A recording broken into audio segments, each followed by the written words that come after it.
नृसिंह प्रतिष्ठान यांची दवणेवाडी येथील ही गोशाळा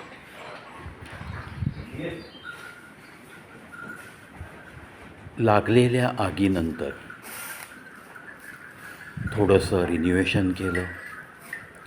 ज्या ठिकाणी 2 मजली गोशाळा होती ती आता 1च मजली करावी लागली. खूप मोठा बाका प्रसंग. तरी आप्पा कुटे यांच्या धैर्याने जवळपास 20 गोधन वाचवता आलं. फक्त 2 गोधनांना आप्पा वाचवू शकले नाही. नवीन आहे का ते?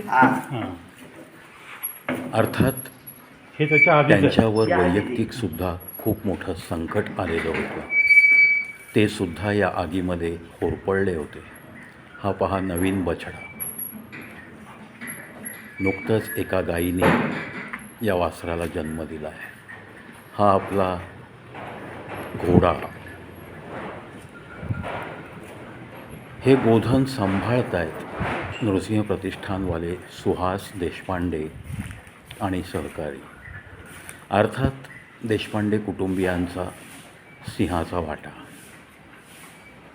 सुहास यांचे चिरंजीव पराग देशपांडेंनी आवडीने आणलेला हा घोडा. त्यांचं योगदान या गोशाळेत खूप महत्त्वाचं.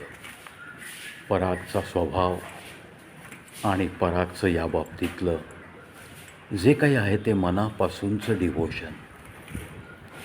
यामुळंच खरं तर आता पहा नाही यांची खाण्याची वेळ. व्यवस्थित सगळ्यांना कडबाकुट्टीची पोती रिकामी करून छानपैकी खाऊ घातले. या आप्पा कुटेंच्या अर्धांगिनी त्यासुद्धा सतत आप्पांच्या सोबत इथे काम करतात. स्वच्छता राखणं जे जमेल ते.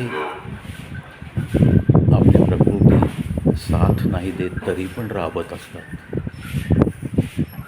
खरं ना अशी माणसं आहेत म्हणूनच कुठेतरी या गोधनाची जपणूक होते. अर्थात प्रतिष्ठानमधल्या प्रत्येक सदस्याला मी वंदनच करतो. अनेक हात जेव्हा एकत्र येतात तेव्हा असं काही भरीव कार्य नक्की उभं राहतं. आप्पांचे कष्ट तर अफाट आहेत. या कष्टांची जाण ठेवत ठेवत प्रत्येकाने जर जगणं साधलं ना तर या व्यक्तींच्या चेहऱ्यावर सुद्धा कुठेतरी समाधानाची लकीर तुम्हा आम्हास पाहायला मिळेल. आणि अर्थात ते समाधानी असतील तरच या गोधनाच्या विषयी ते आत्मीयतेने काम करू शकतात. ही दोघं आज गेली 10-12 वर्ष मी बघतोय राबतायत. सेवाच आहे ही. तरी पण त्यांच्यासुद्धा उपजीविकेसाठी काही योग्य मोबदला जातो का हे बघणं फार गरजेचं असतं.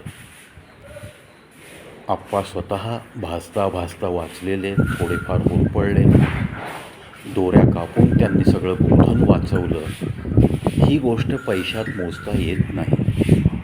या डिव्होशनला आयुष्यभर प्रणाम करतच आपल्याला जगावं लागतं. तरच अशा माणसांचा खरा गौरव आपण करतो असं होईल. आप्पांचं काम मी अनेक वेळा इथे व्हिजिट करताना बघतो. अतिशय प्रामाणिकपणे लढणारा हा माणूस.